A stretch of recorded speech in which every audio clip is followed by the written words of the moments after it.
வான்மழையில் தான் நனைந்தால் பால் நிலவும் கரைந்திடுமா?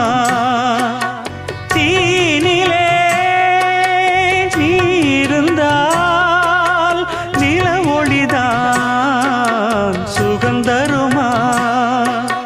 மரக்கிளையில் ஒரு குருவி கூடு கட்டி வாழ்ந்ததே.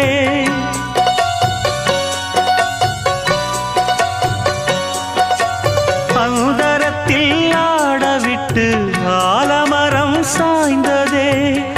இன்பம் சுமக்க வைத்த மாமா என்ன